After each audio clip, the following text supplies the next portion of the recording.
भगवती सूत्र में कहा गया है, अत्थिणम भन्ते जीवाय पोग्गलाय अन्नमन्न बद्धा अन्नमन्न पुट्ठा अन्नमन्न मोगाढ़ा अन्नमन्न स्नेह परिबद्धा अन्नमन्न घड़त्ताये चिट्ठन्ति हंता अत्थि।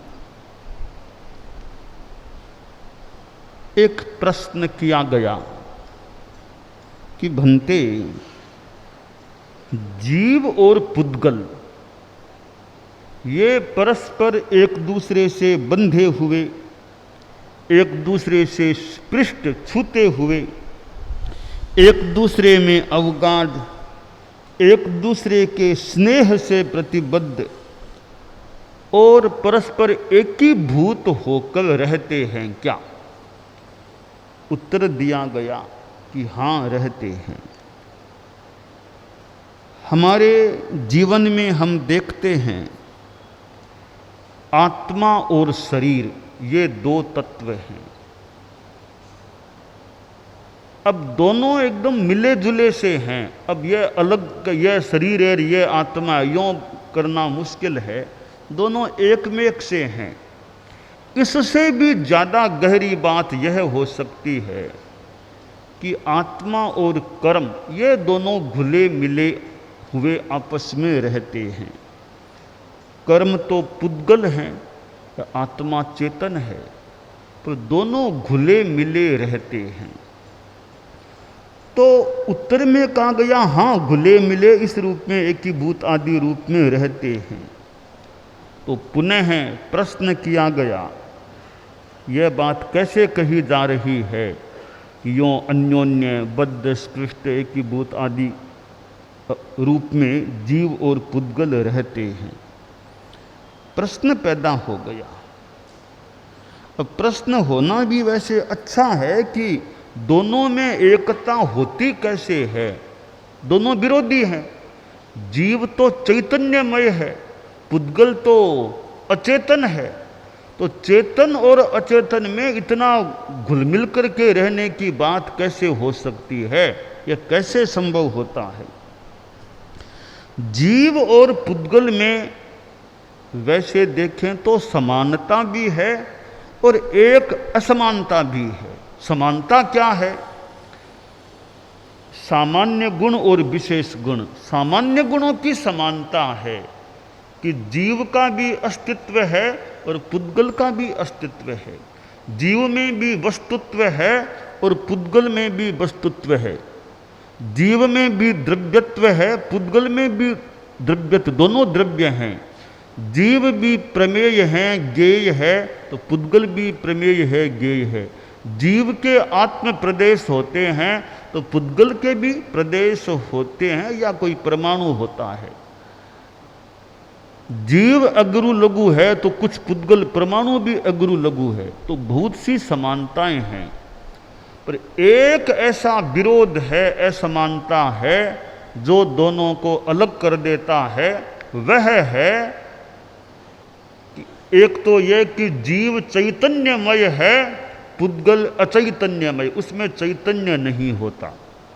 दूसरा विरोध यह है कि जीव अमूर्त है, अरूपी है, और पुद्गल मूर्त होता है, भले परमाणु भी क्यों न हो, वह भी रूपी यानी मूर्त होता है। तो ये दो बड़े विरोध हैं जीव और पुद्गल में कि जीव चेतन है और अमूर्त है, पुद्गल अचेतन है और मूर्त है। तो इतना बड़ा विरोध है, फिर दोनों एक साथ मिलजुल करके, मिले जुले बद्ध होकर के कैसे रह सकते हैं? तो प्रश्न भी वैसे अच्छा ही किया गया है, इतने विरोधी हैं, वे साथ कैसे रह सकते हैं? परिवार में, समाज में लोग रहते हैं, हम साधु साध्वियाँ भी साथ में रहते हैं। तो विरोधी प्रकृति हो या विरोधी कुछ चिंतन हो तो साथ रहने में मान लो कठिनाई हो जाए कि भी साथ में कैसे रहें, इनका अलग चिंतन, हमारा अलग चिंतन है, साथ में कैसे रहें। तो हम सोचें जीव और पुद्गल कैसे साथ रहते हैं, वे भी तो कितने परस्पर विरोधी हैं, वे साथ रह सकते हैं, तो हमें भी फिर साथ रहने का भी विरोधी है थोड़े विचार में, तो भी साथ रह जाएं। दो चार संत हैं, किसी की प्रकृति कुछ है, किसी की कुछ है, किसी की रुचि भिन्न है, किसी की रुचि भिन्न है, तो फिर भी बड़े मैत्री भाव के साथ, सौहार्द के साथ साथ रह जाएं। तो हम इस भगवती सूत्र के इस सूत्र से यह एक प्रेरणा ले सकते हैं कि जीव और पुद्गल इतने कुछ अंशों में विरोधी होने पर भी इतने घुले मिले साथ रह सकते हैं। तो आदमी आदमी, परिवार में, समाज में, साधु संस्था में एक साथ क्यों नहीं रह सकते, यानी विरोधी के साथ भी सौहार्द के साथ रह सकें, इतनी महत्ता हमारे में विकसित हो, ऐसा हमें लक्ष्य और प्रयास यथासंभवतया रखना चाहिए। तो जीव और पुद्गल दोनों में विरोध है। जीव है वो चेतन है तो कभी भी अचेतन नहीं बनेगा, पुद्गल अचेतन है तो तीन काल में कभी भी वो चेतन नहीं बनता। जीव कभी अपने आप में मूर्त नहीं बनेगा, पुद्गल कभी अमूर्त नहीं बनेगा। ये दोनों की पक्की अपनी स्थितियां हैं। दोनों का अपना अपना अलग अलग अस्तित्व है। इतना अलग अलग अस्तित्व है, फिर भी इनका संबंध कैसे हो सकता है। संबंध और विसंबंध दो शब्द हैं। तो जीव का पुद्गल के साथ संबंध है भी, तो कई जीवों का संबंध नहीं भी है। वो कैसे है? वो बात यह है कि जीव दो प्रकार के हैं, सिद्ध और संसारी। सिद्ध जीव हैं, उनका पुद्गलों से ऐसा संबंध नहीं होता। जो संसारी जीव हैं, उनका पुद्गलों से संबंध होता है। तो हम विसंबंध के रूप में देखें तो सिद्ध भगवान का विसंबंध है पुद्गल के साथ। तो सिद्ध भगवान का तो यह परस्पर पुद्गलों से बंधा हुआ, स्पृष्ट होना, स्नेह प्रतिबद्ध होना, अवगाढ़ होना, एक ही भूत होकर के रहना, ये बातें जैसी संसारी जीव में होती हैं, उस रूप में सिद्ध जीवों के तो होती नहीं। ये पहली बात साफ है, वे अलग जीव हैं। अब बात है संसारी जीवों की। संसारी जीव पुद्गल के साथ घुले मिले रहते हैं, बद्ध स्पृष्ट रहते हैं, क्योंकि संसारी जीव को पुद्गल को छोड़कर व्याख्यात करना भी कुछ कठिन हो जाए। हम तो पुद्गलों के साथ जी रहे हैं, खाना पीना, श्वास लेना, रहना करना, कितना पहनना ओढ़ना, तो पुद्गलों की दुनिया में कितने जी रहे हैं। तो पुद्गल को छोड़कर तो हमारा जीना भी, जीवित रहना भी मुश्किल है। तो अब एक बात है कि वो कैसे घुले मिले रहते हैं। तो आचार्य सिद्धसेन ने बताया है कि जीव और पुद्गल दूध और पानी की तरह घुले मिले रहते हैं, ओतप्रोत रहते हैं। इसमें यह जीव और यह पुद्गल विभाग करना बड़ा मुश्किल काम है या संगत नहीं है। इतना अभेद है जीव और पुद्गल में। अब हम सोचते हैं तो भी पुद्गल काम आ रहे हैं, मनोबलगना के पुद्गल काम, बोलते हैं तो भी पुद्गल काम, बिना पुद्गल को काम लिए बोल नहीं सकते। बोलना, सोचना, चिंतन करना, श्वास लेना, जगह बात बात में हमें पुद्गलों का उपयोग करना पड़ता है। अब जो हमारा चैतन्य है और शरीर है, यानी कर्म है, तो कर्म का और जीव का आपस में संबंध होता किस आधार पर है, किस कारण से जीव और कर्म का आपस में संबंध?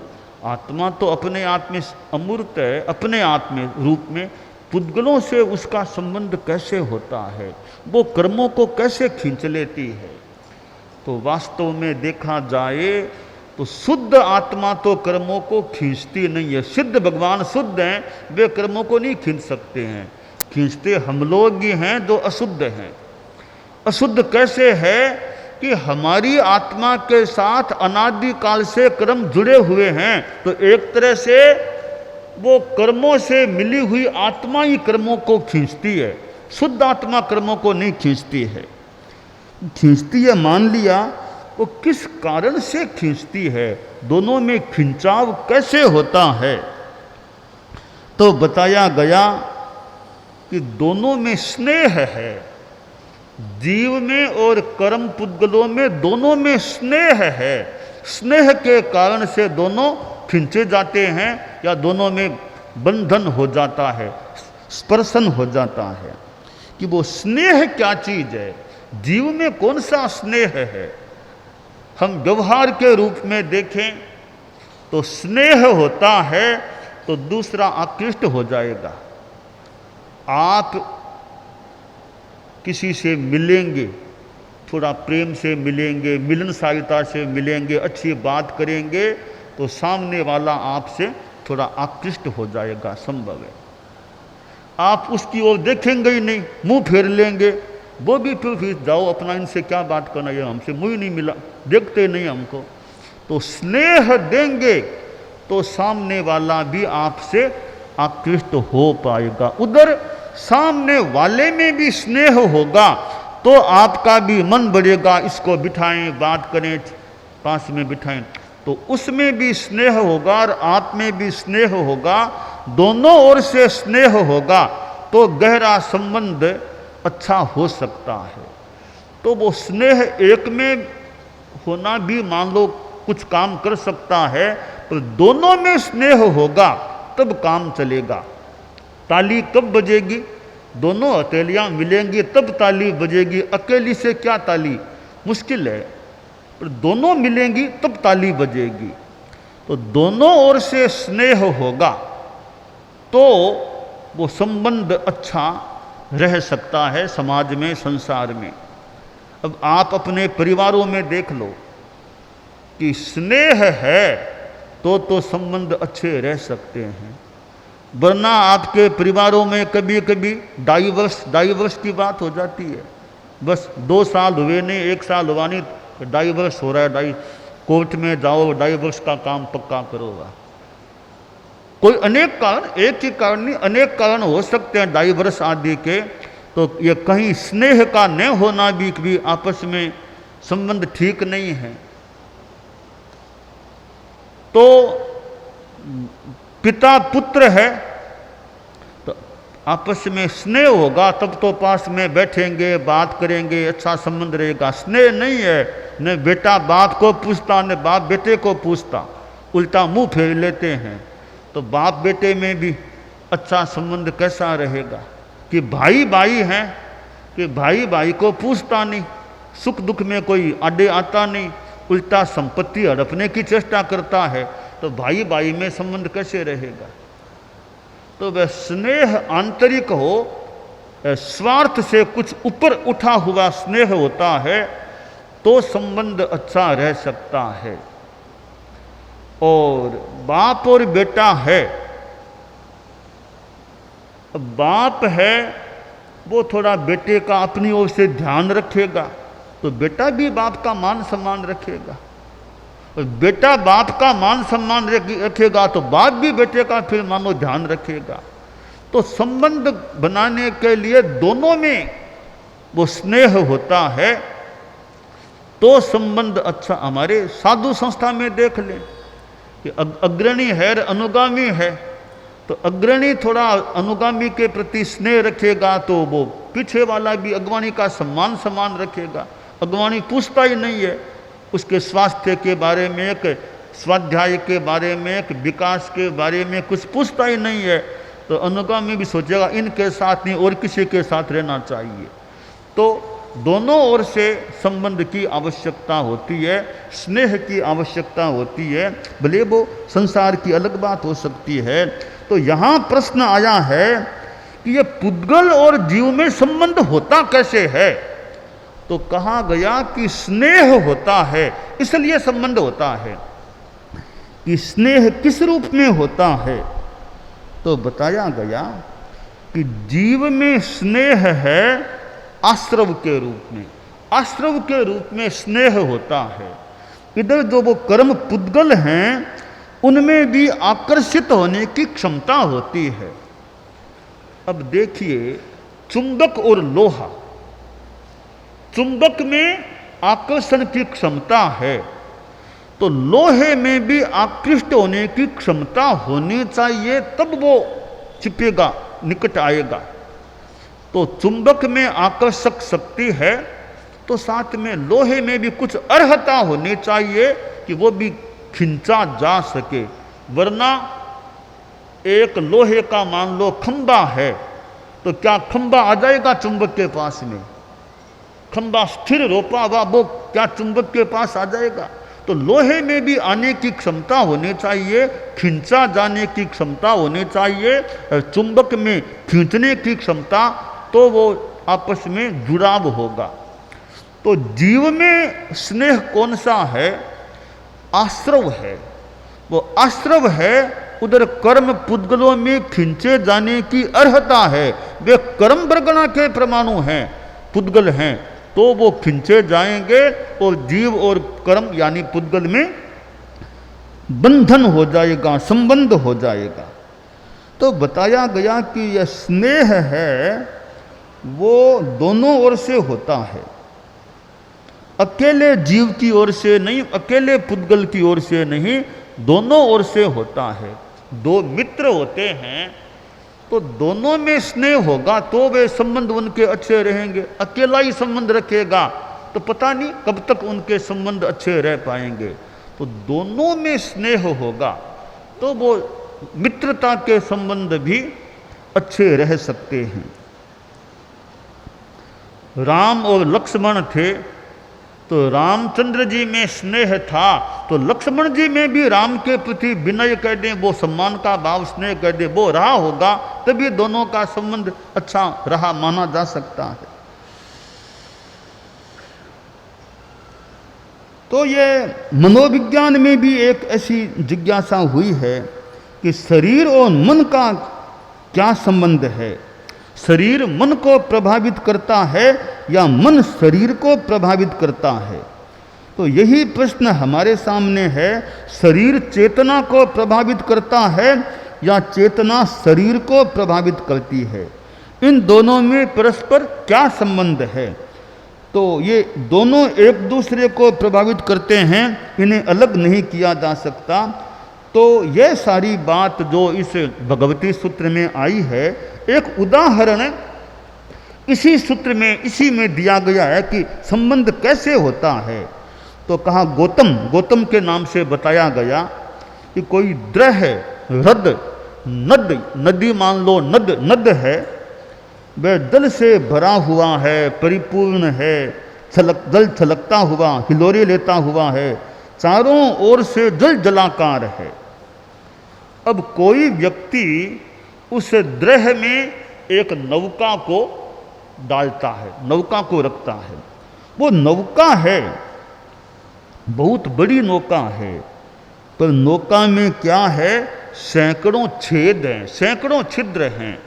सैकड़ों छिद्रों वाली नौका को जल में उतार दिया तो वो जो नौका है, अब यानी प्रश्न उत्तर देने वाला पूछ रहा है गौतम से, गौतम बताओ गौतम, वह नौका, वो जो छेद हैं यानी आश्रव द्वार हैं, उनमें से जल आएगा या नहीं?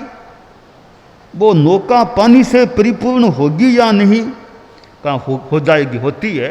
नौका में छेद है, वो जल में डाली गई है, तो पानी छेद में से, छेदों में से नौका में आ जाएगा, नौका भर जाएगी पानी से। का गौतम यही बात यहाँ पर है कि जीव और पुद्गल, मान लो कि जीव है उसमें छेद हैं, आश्रव के छेद हैं, तो वह कर्म रूपी जल है वो भीतर में आ जाता है। जैसे नौका में छेद होने से पानी अंदर आ जाता है, इसी तरह जीव को नौका मान लें, उसमें आश्रव रूपी छेद है। मिथ्यात्व, अव्रत, प्रमाद, कसाय, योग, हिंसा, झूठ आदि आश्रव हैं। इनके कारण से कर्म रूपी जल है वो जीव में आ जाता है, फिर संबंध हो जाता है, बंधन हो जाता है। तो इस प्रकार यह संबंध है। यह भी बताया गया जीव और पुद्गल, जीव तो है परिभोक्ता, पुद्गल है परिभोग्य। जीव तो भोग करने वाला है, पुद्गल भोग में आने वाले होते हैं। जीव चेतन है इसलिए वह परिभोक्ता है, अजीव अचेतन है इसलिए वह परिभोग्य होता है। चेतन में परिभोक्तृत्व नाम का पर्याय होता है और अचेतन में परिभोग्य नाम का पर्याय होता है।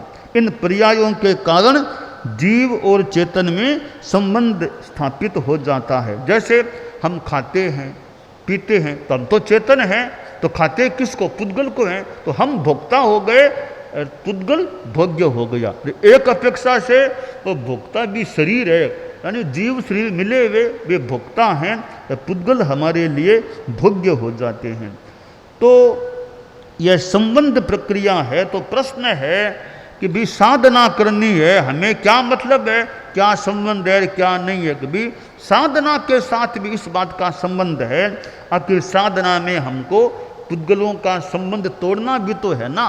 तो पहले समझ लें संबंध क्या है, फिर संबंध को तोड़ सकें, तो आखिर जाकर हम कर्मों का जो संबंध है उसको तोड़ने की चेष्टा करें और हमारी आत्मा मुक्ति को प्राप्त करे। यह हमें प्रयास करना चाहिए।